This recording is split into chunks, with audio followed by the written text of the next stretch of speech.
Boa noite, começa agora a transmissão ao vivo do Itaú Personalité. A entrevista de hoje é com uma das mais importantes poetas brasileiras, Alice Ruiz. Tudo bem, Alice? Tudo, Fernanda, tudo ótimo. É um prazer receber você. É Muito meu legal. Alice Ruiz tem mais de 20 livros publicados, já ganhou 2 vezes o Jabuti, o maior prêmio da literatura brasileira, e foi uma das escritoras selecionadas para representar o Brasil na Feira de Frankfurt desse ano. Ela também é tradutora e letrista. Já criou em parceria com Itamar Assunção, Paulo Leminski, Arnaldo Antunes. Suas canções já foram gravadas por nomes como Ney Matogrosso, Gal Costa, Cássia Eller, Zélia Duncan. A gente vai falar sobre isso tudo aqui hoje e você pode participar desse bate-papo. Envie suas perguntas nessa caixa aqui abaixo do player que a Alice vai responder ao vivo para você. Alice, em outubro vai ser realizada na Alemanha a Feira do Livro de Frankfurt, é o maior evento literário do mundo. O Brasil é o país homenageado, é o convidado de honra, né, de 2013. E 70 escritores foram selecionados para representar o Brasil na feira. Você está nesse grupo seleto. Qual a importância de representar o país num evento desse porte? Acho que eu vou poder te responder melhor isso quando eu estiver de volta, porque sempre é surpreendente. Eu fui em 94, a convite do governo alemão. Então eu tenho certeza que vai ser muito diferente agora e espero ter oportunidade também de troca, conhecer tradutores, conhecer editoras interessadas na literatura brasileira. Mas te confesso que eu não vou com tanta esperança assim, porque é muito difícil traduzir poesia. Se fosse prosa, eu estaria mais esperançosa. Você acha que, no geral, para a literatura brasileira é bacana esse tipo de homenagem? Pode atrair mais leitores fora do país? Sim, com certeza. Com certeza. E é a segunda vez, né? A primeira vez que eu fui também, o Brasil era homenageado na feira. Nós temos uma literatura maravilhosa, essa homenagem é mais do que merecida, não é? Com certeza. Bom, vamos falar então da sua literatura. Ok. Como é que você começou, Alice? Você escrevia na infância, na adolescência? Eu vi uma história de que você escrevia escondida da sua tia, é isso? É verdade, é verdade. Eu comecei a escrever muito cedo, sem ter consciência de que eu poderia vir a ser poeta ou escritora. Não era intencional, era uma necessidade minha. E das mais variadas formas. Por exemplo, na adolescência eu gostava de traduzir músicas em inglês que eu curtia, então eu estava treinando a letrista e não sabia que estava. Sempre curti muito a natureza e fazia várias anotações sobre a natureza em textinhos curtos. Jamais identifiquei aquilo como poesia, porque a poesia que eu conhecia era longa, soneto, aquela coisa certinha. Só mais tarde eu descobri que aquilo tinha a ver com o haikai, enfim, que eu já estava treinando a haikaísta. E a poeta veio no meio disso tudo. Você começou a escrever, a publicar em revistas, ensaios, não poemas, foi isso? Foi meio simultâneo. Logo depois que a minha filha do meio, a Áurea, nasceu e começou a crescer, eu percebi que não importava o que eu dissesse, na verdade, o que importava era o exemplo que eu estava dando. E a questão da mulher, sendo mãe de uma menina, a questão da mulher veio muito à tona para mim, virou uma urgência. Eu já tinha várias preocupações, divagações a respeito, questionamentos, mas com uma filha mulher eu fui impulsionada a pensar mais fundo sobre isso e a escrever. E logo nesse período também eu comecei a publicar uns poemas em revistas. Então, ensaios sobre a mulher e poemas em revista com 26 anos de idade. Quer dizer, para quem começou praticamente na infância, bem no início da pré-adolescência, vamos dizer assim, com 26 anos, as primeiras publicações, eu fui bem contida, né? E só aos 34 anos eu publiquei o primeiro livro. O fato de você preferir ser chamada de poeta e não de poetisa tem tudo a ver com essa questão da mulher que você foi descobrindo, né? Tem, a gente poderia ficar um longo tempo conversando sobre isso, porque, veja bem, o feminino de cônsul é cônsul. Consuleza é a esposa do cônsul. É a mulher. E o marido da cônsul é o consulês, por exemplo. Eu acho assim, que em alguns casos, escritor, escritora, até esse mas transformar a palavra poeta em poetisa, só pela sonoridade você vê que dá aquela escorregada, aquela suavizada, dá a impressão que o poeta fala de coisas realmente importantes e a poetisa fala de amenidades, só pelo nome. E além disso termina com A. Se alguém tem que mudar, são os homens, eles que mudem para poeto. Para poeto. Fácil. O seu sobrenome também, né? Ruiz é o sobrenome da sua mãe.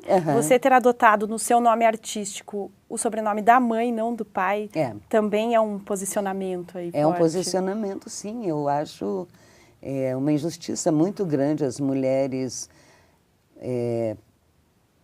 terem um filho, educarem, alimentarem, tomarem todos os cuidados iniciais praticamente, pelo menos quando eu era menina, as crianças eram responsabilidade só da mãe.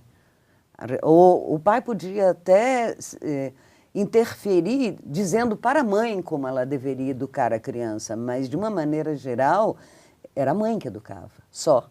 E até hoje ainda vigora um pouco, até não tem como não ser, porque a alimentação vem do peito da mãe, a criança sai da barriga da mãe. Meu Deus, por que não o nome da mãe? Não é? Claro, claro. Alice, você é de Curitiba. O frio, o clima de Curitiba interferiu de alguma maneira na sua obra? Existe mesmo essa tal de estética do frio? Que o Vitor Ramil criou? Talvez sim, porque você acaba ficando mais introspectivo, acaba saindo menos, e quando sai em programas culturais, fica dentro de espaços fechados. Mas eu acho que tem essa introspecção do frio mesmo. O calor é prazeroso e o corpo fica mais visível no calor, então o calor é mais sensorial, não é? E o frio é mais mental. E você já está há alguns anos aqui em São Paulo, né? Isso fez diferença na relação com o seu trabalho? Vai fazer 12 anos que eu estou aqui. Mas São Paulo não é tão mais quente que Curitiba, tirando algumas barras pesadas do nosso inverno lá. Não é tão, assim, uns 3, 4 graus acima. Eu estou aqui, vai fazer 12 anos em outubro. E não, eu acho que não interferiu, não, porque é muito estimulante culturalmente São Paulo. Bacana. Bom, Alice, você já ganhou 2 jabutis, né? Um em 89 pelo livro Vice-Versos, né? Foi na categoria Poesia. E mais recentemente, em 2009, pelo 2 em 1, que é esse aqui, reúne toda a sua obra, né? Publicada nos anos 80, é isso? A escrita nos anos 70 e 80. Por que você sentiu necessidade de fazer esse tipo de coletânea? Foi uma questão editorial mesmo, porque os livros não estavam disponíveis? Exato. Fazia muitos anos que os livros não estavam mais no mercado e algumas pessoas me diziam, você tem que reeditar. O próprio Frederico Barbosa, que faz a apresentação do livro, foi super estimulador disso. E por fim, eu me dei conta mesmo que quando esses livros foram publicados, em 80 e... Os livros que estão aqui dentro, 84 e 89, 88, gente que nasceu naquela época já é leitor, né? E qual é o livro mais recente seu? Mais recente? Eu acho que é a Estação dos Bichos, que é um livro de haikais que eu fiz em parceria com a Camila Jabbour. Saiu pela Iluminuras. Não, depois desse saiu um outro por uma editora de Porto Alegre, porque eu estou temática nos haikais agora. Eu separo Então, eu fiz o Conversa de Passarinho, Jardim de Raidim e Estação dos Bichos pela Iluminuras. O Conversa de Passarinhos só sobre passarinho, o Estação dos Bichos só sobre bicho e o Jardim de Raidim só sobre plantas. E aí esse de Porto Alegre se chama Luminares e é só sobre sol, lua e estrela. Esse, a gente tem aqui o Conversa de Passarinhos. Que eu fiz com uma passarinha, Maria Valéria Rezende. Legal, ilustrações do Fê. Haikais para crianças de todas as idades. Você escreveu pensando em crianças mesmo? Não, na verdade o haikai, uma das principais características dele é a simplicidade. E eu sempre achei, aliás achou antes de mim, dizia que se alguém quisesse aprender alguma coisa sobre o haikai, perguntasse a uma criança de 8 anos. Mas, enfim, eu sempre achei que era acessível, é uma poesia acessível para a criança. Mesmo porque tem estados necessários para o haikai que você precisa resgatar a criança em você para chegar nesses estados. E aí eu apenas selecionei os que eu achei mais acessíveis, mas não foi escrito intencionalmente para criança. Você tem outras obras escritas para crianças? Em outros momentos você escreveu pensando em criança, no universo infantil? Eu tenho um livro chamado Nuvem Feliz, que saiu pela 34, com arte da Edith Derdick. Ficou lindinho, lindinho, lindinho. Tem um agora que vai sair pela Iluminuras, que é sobre a conversa dos animais. É um poema, na verdade, que esse eu fiz para criança pequena. E o Nuvem Feliz também. E tenho 2 letras de música, por enquanto, 2 letras de música já musicadas. Pelo Palavra Cantada. Uma pela Sandra Pérez. Não, as duas. As duas são musicadas pela Sandra Pérez, mas a que está inédita não era voltada para a Palavra Cantada, era um projeto que chamaram a Sandra e acho que era legal resgatar essa música, vou tentar.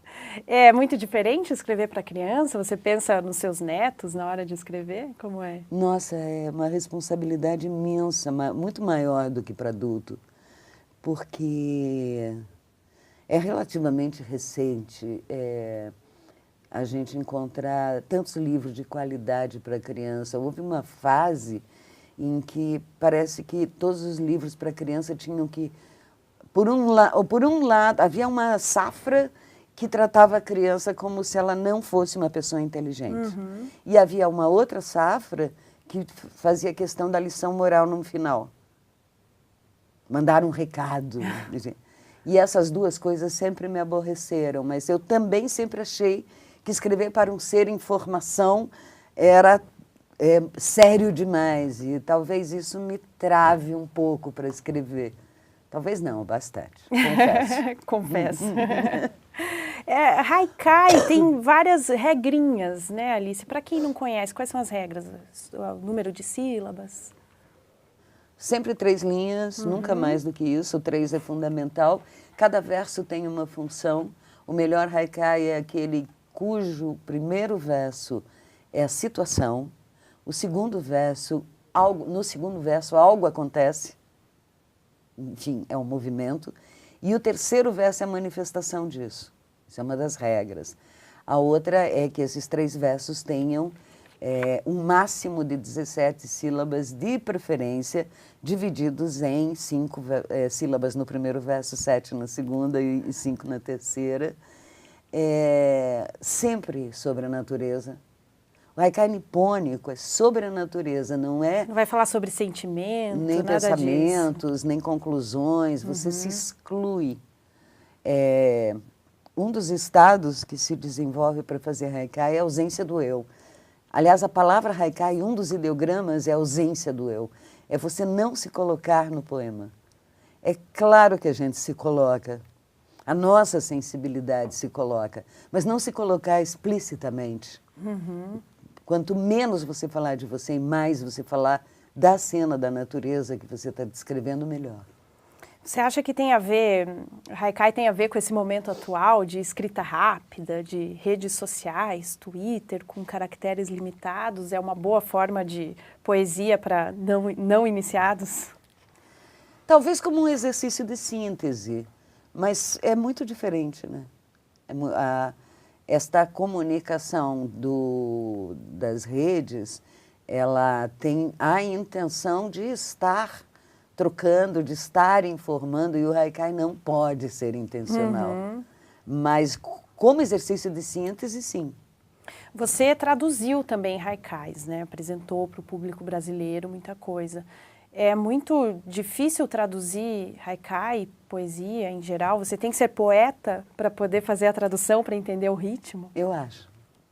Eu acho que você tem que ser poeta para traduzir bem poesia e, ainda assim, é ousado dizer traduzir bem, porque a velha regra do tradutor e traditore, né? Sempre se trai alguma coisa, ou o conteúdo ou a forma, que no bom poema são indissociáveis, forma e conteúdo. Então, traduzir poesia é quase uma impossibilidade. Não, mas não devemos não tentar. Apesar de ser difícil, eu acho que a gente tem que tentar. Mas o Haikai é mais difícil ainda porque eu acho que cada língua que você aprende um outro jeito de pensar, de ser. Mas o Haikai, a escrita japonesa, é tão diferente da nossa. A nossa, ela é um simbólico abstrato. A escrita japonesa, a escrita oriental, é um simbólico concreto. Ele não é estrutural. Os ideogramas, eles são estilizações do objeto a que se referem. Tanto que para você escrever sobre coisas, sentimentos, abstrações, subjetividades, você tem que juntar vários ideogramas de coisas concretas para atingir, porque não existe um ideograma sobre sentimento. Então, se tiver, por exemplo, pensar. Pensar, você escreve com ideograma de trabalho em cima do ideograma de coração. Quase que pensar seria trabalhar com o coração. Que bonito. Imagina o trabalho que dá, né? Deve ser bem complicado mesmo. Eu traduzo do inglês, mas com dicionário japonês-inglês. Porque eu sempre traduzi do Blight, que foi um diplomata inglês que morou no Japão e fez essa tradução, esses 4 volumes fantásticos. Mas ele não traduziu poeticamente, ele mesmo assume que ele buscou apenas traduzir o conteúdo. E eu percebia, porque está escrito em ideograma, em inglês, em ideograma e em Romaji, que é a nossa escrita, a fonética das palavras. E eu percebi que não tem rimas, mas tem aliterações, tem tramas internas de linguagem muito interessantes. Daí eu fui atrás do dicionário japonês-inglês para conseguir me aprofundar um pouco mais e fazer também a tradução poética em cima da tradução do conteúdo do Blight. Ótimo. Alice, a sua obra musical é tão forte quanto a poética. Quando você faz uma letra para uma música, ela já nasce como uma letra? Ou ela é um poema que é musicado depois? Ou são as duas coisas? Como é que funciona? Espero que a gente tenha bastante tempo. Não, já aconteceu de pegarem poemas meus e musicarem, poemas que eu não fiz com a intenção de ser letra. Mas, a princípio, eu acho que a letra de música, ela tem umas características bem distintas do poema, formais mesmo. O poema já não é obrigatório rima, nem uma métrica rígida, e, no entanto, a letra normalmente pede rima, pede uma métrica uma coisa mais repetitiva, pede uma coloquialidade, uma diretidade. O papel, quando você lê no papel, você tem todo o tempo para ler. Então pode ter complicações que você vai desvendando com o tempo. Mas a letra de música, ela tem que te seduzir no primeiro verso já. Ou vira só um som. Uhum. Você teve parceiros incríveis, né? Teve e tem parceiros muito legais na sua trajetória. Zé Miguel Wisnik, tem Zé Cabaleiro, Arnaldo Antunes, Alzira Espíndola. Mas o seu parceiro mais frequente, mais marcante mesmo foi o Itamar Assunção. Foi né? o Itamar Assunção. Como era o processo criativo de vocês? Pois é. Foi bom que você deixou, nós deixamos para essa parte, porque com o Itamar aconteceu de várias formas. Sempre, assim, tem uma coisa que não, tem uma coisa assim, sempre começou com a minha letra. Mesmo se fosse só uma ideia, um verso que eu levava para ele e ele fazia criava uma melodia para aquele verso e a melodia dele me incitava a continuar a letra. Ou eu levava a letra pronta para ele. Mas tudo começou... ele pegou meu livro Navalha na Liga e ficou selecionando alguns poemas curtos e fez uma espécie de corte e costura, juntou e fez a nossa primeira parceria. E a segunda também foi em cima de um livro que eu dei para ele, O Paixão Chama Paixão, que saiu daí logo depois que a gente se conheceu, e ele fez a mesma coisa. E aí eu falei, meu ídolo é meu fã, pronto. Ele quer ser meu parceiro. E aí eu comecei a criar para ele, mas muita coisa nasceu de conversa. E brigavam também na parceria? Como é que era? Na parceria, não. Na parceria, não. Sempre foi o momento da paz. Trabalhar com o Itamar sempre foi o momento da paz. Mas o Itamar era muito categórico nas suas ideias e muitas vezes a gente não concordava. Mas isso sobre a vida, sobre cultura, sobre cultura acho que a gente sempre concordou, era sobre a vida mesmo que a gente discordava e muita coisa. Hoje eu dou razão a ele nessas discussões. Pena que não tem mais como dizer isso para ele. Além das parcerias, muitos intérpretes gravaram as suas canções, né? Gal Costa, Ney Matogrosso, Zélia Duncan. Em 2005, você gravou um disco seu, né? Em parceria com a Alzira Espíndola. Foi muito diferente?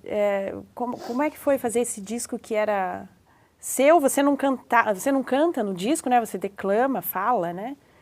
Como é que foi esse processo? Eu declamo e faço uns backing vocal também. Arrisca ali. Arrisca um backing vocal.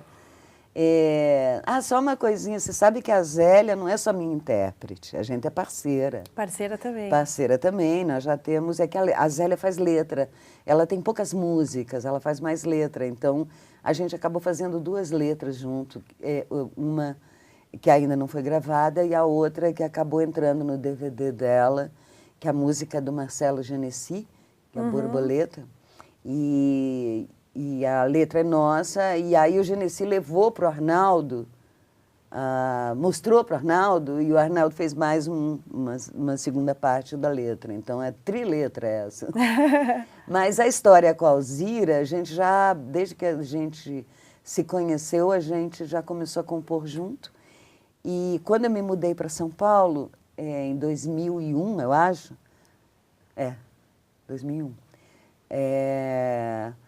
Aí nós passamos a trabalhar mais juntas até nos dar conta que nós tínhamos material suficiente, até sobrando, para um show.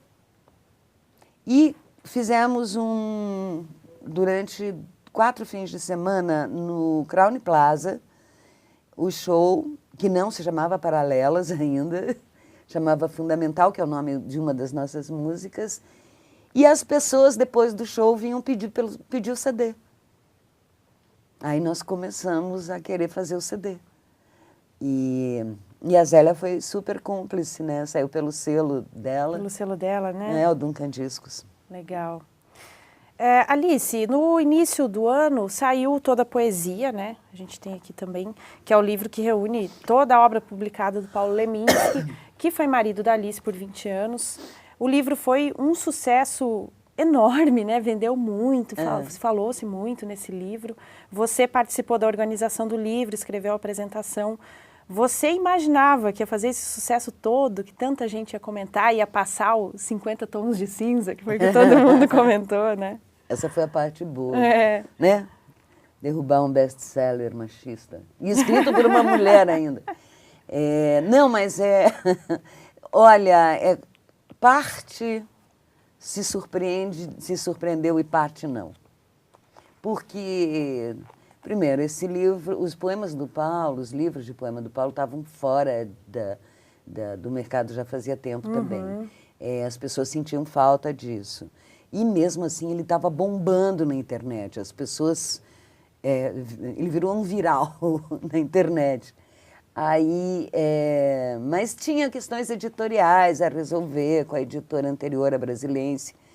E, por fim, quando armamos essa coisa linda, laranja, aí, que, aliás, está combinando maravilhosamente com a sua blusa. Viu só? Mas ficou acho que linda combinaria com a minha também. Eu já estava prevendo isso, porque toda a poesia reunida, depois de ver como ele faz sucesso, principalmente com os mais jovens, de novo, gente que... Gente que não tinha nem nascido na época, né, que ele fazia, produzia mais. Ele já foi embora há 24 anos, quer dizer, de novo, gente que não teve a menor chance de conhecê-lo, mas curtia, se identificava. E aí eu esperava que acontecesse alguma coisa, mas eu não sabia que ia ser tanto. E tá para sair um filme, não tá? Que conta a história de vocês. Tá, mas ele vai demorar um pouquinho. Ele ainda nem entrou em fase de produção, né? Não. Na verdade, o primeiro tratamento do roteiro foi feito por mim e pelo Marcos Pamplona, que é um publicitário de Curitiba. E eu mesma não fiquei satisfeita com esse primeiro tratamento, porque eu acho que um roteiro tem que ter uma linha, uma espécie de coluna vertebral, mas eu acho que um livro também tem que ter isso. E a vida não tem. A vida não tem essa linearidade. E aí não ficou assim, ficou faltando alguma coisa. E agora ele vai começar a ter um segundo tratamento com uma outra pessoa. Será que eu conto quem? Conta pra Vitor gente. Navas. Que bacana. E você vai acompanhando esse processo? Vou. Conta a história da vida de vocês, a história de amor de vocês? Na vida toda não, só o romance do casal. Que legal. Porque acho assim, eu me animei, não foi ideia minha. Foi do João Pedro Albuquerque da Baporu, que é um produtor fantástico e um grande amigo que eu conheço faz tempo, e ele veio com essa proposta. E eu acho legal, acho bacana a ideia de, assim, romance de poetas, um filme sobre romance de poetas tem. Um filme romântico ou um filme sobre o período dos anos duros, do início da ditadura e da contracultura, daquela virada toda, enfim, um retrato dessa geração também tem, mas as duas coisas juntas ainda não vi. Então acho que ele tem esse link interessante. Mas por mais que a gente dê um colorido para transformar num filme interessante e seja obrigado até a fazer uns cortes na história, porque são 20 anos, para você reduzir em 1h30 no máximo, você tem que eliminar algumas coisas. Eu tenho certeza que a verdade desse período estará lá. Vamos aguardar ansiosos todos. Muito bacana. A gente está com várias perguntas aqui já, Alice, Oba. do pessoal que está acompanhando ao vivo. A Flávia Saif, do Rio de Janeiro, diz: excelente poder ouvir Alice Ruiz. Oba. Tenho 4 livros de poesias e também estarei em Frankfurt. Gostaria de saber como você percebe o mercado de poesias num país onde a educação é tão precária. Sou amante de poesias e sinto que este mercado precisa ainda de muito incentivo. As oportunidades são para poucos.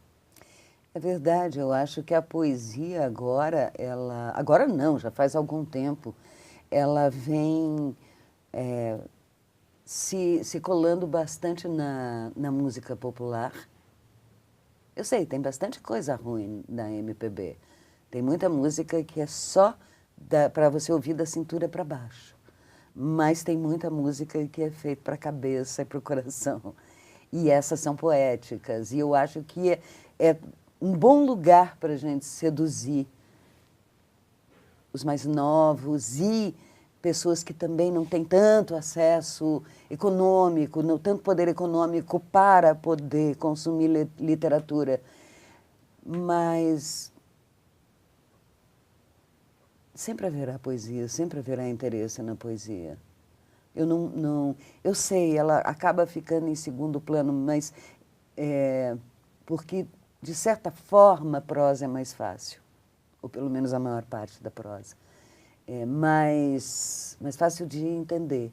Para mim é dificílimo escrever, por exemplo, mas mais fácil de assimilar um romancinho, por exemplo, do que um livro de poemas. Quando é bem escrito, claro, um livro complexo de poesia. Mas a poesia não está só na palavra. A gente se alimenta muito de poesia e muitas vezes nem percebe. No dia a dia, né? A Érica, de Campinas, diz o seguinte: o escritor no Brasil parece se formar pela própria experiência, não por cursos como os Creative Writings dos Estados Unidos. Você acha que isso faz diferença? Ter cursos para a formação de escritores poderia estimular o aperfeiçoamento de mais escritores e, além disso, a formalização como uma profissão? Temo que... eu acho legal, é uma profissão. Quando me perguntam o que eu faço, quando eu tenho que preencher profissão, eu coloco escritora. Mas no sentido de uma... É difícil responder isso, porque também seria meio longo. Mas tentando sintetizar, eu acho que não se pode vender ideias no que se refere à criação. Você não pode vender o teu pensamento sobre o teu fazer poético ou o teu fazer literário.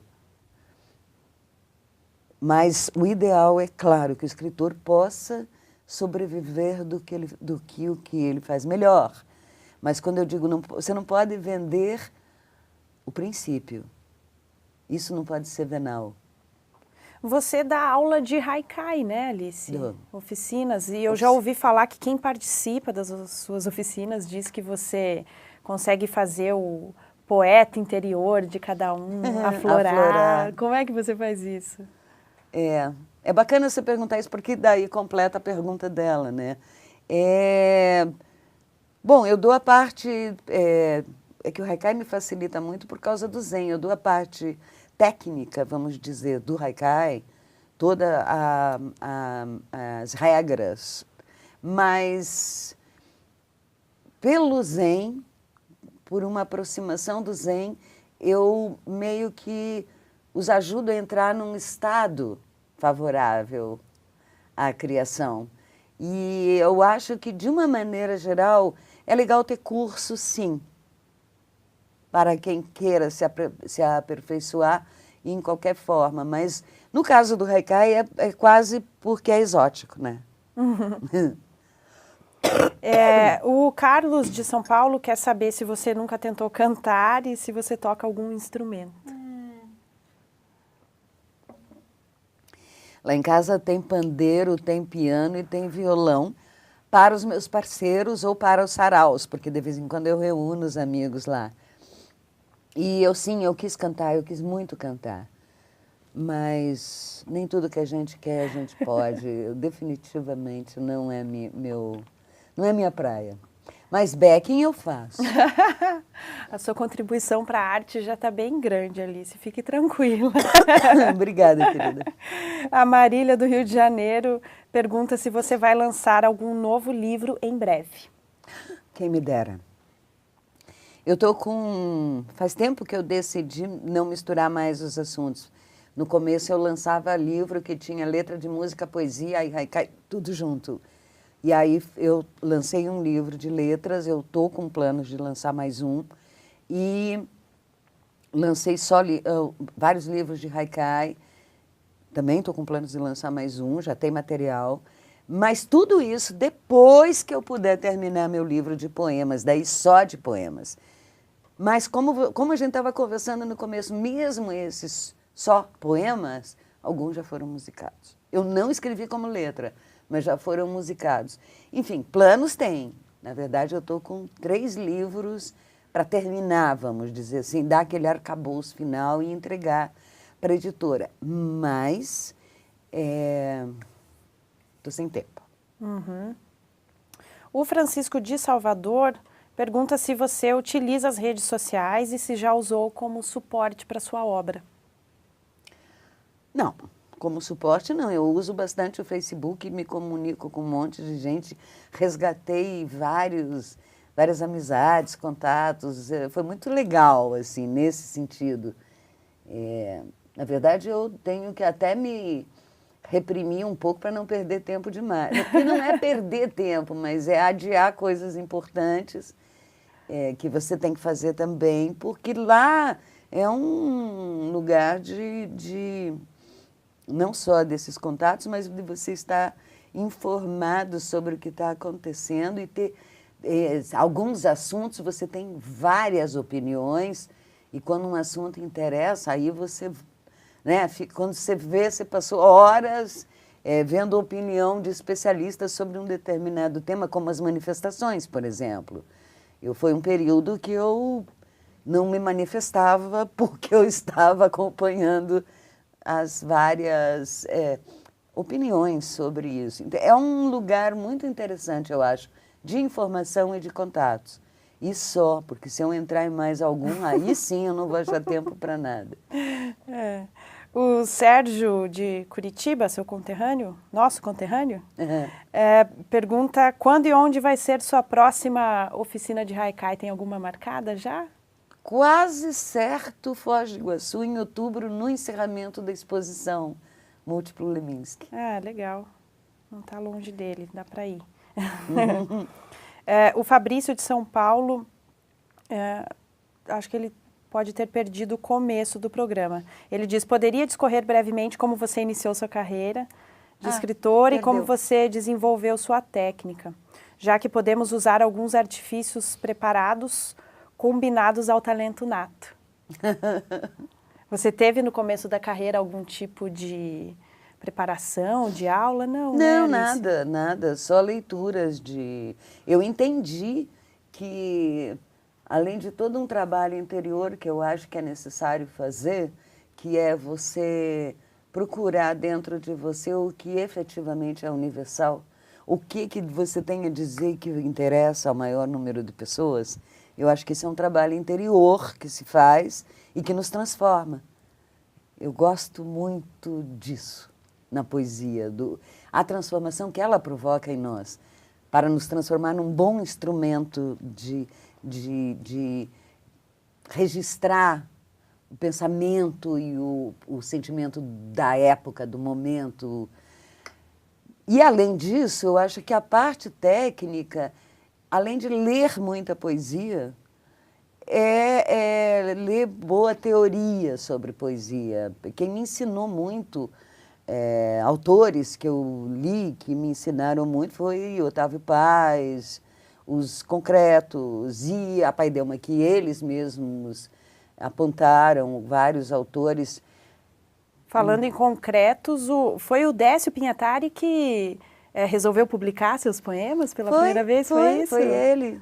Ele ia para Curitiba e eu mostrava para ele algumas coisas. E um dia ele pediu alguns e me disse que era para dar aula sobre eles. Eu me senti o máximo. Foi maravilhoso. São confirmações maravilhosas da vida, né?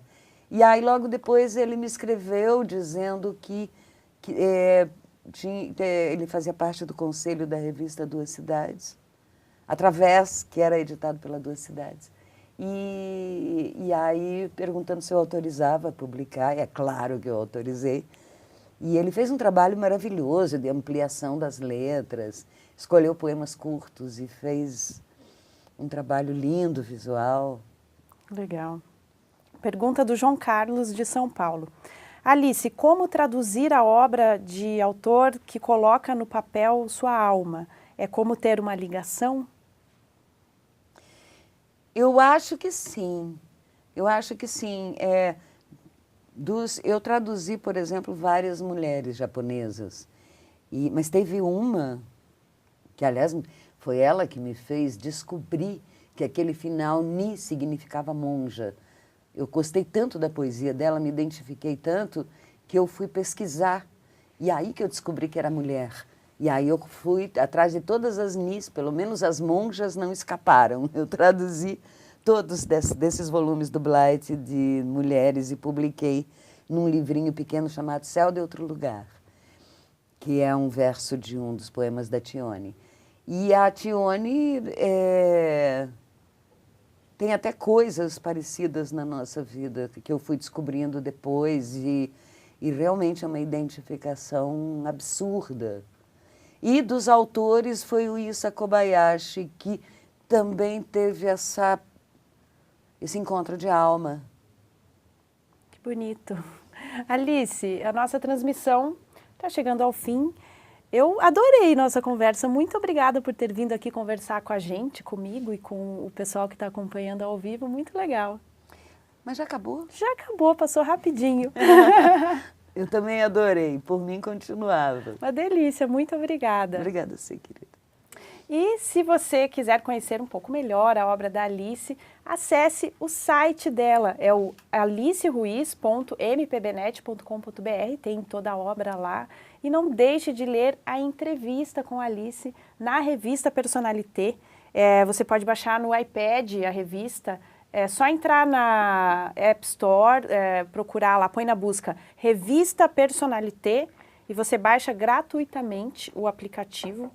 Eu estou aqui com a edição 23, que é essa última. O destaque é o Zico, a atriz Maria Ribeiro, a designer Paula Dib e a Alice Ruiz. A matéria está bem bacana, tem uma entrevista bem legal.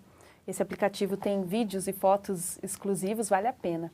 E você pode conferir a reprise dessa entrevista aqui no YouTube. É só acessar o canal do Personalité no YouTube. Uma boa noite, obrigada pela sua participação.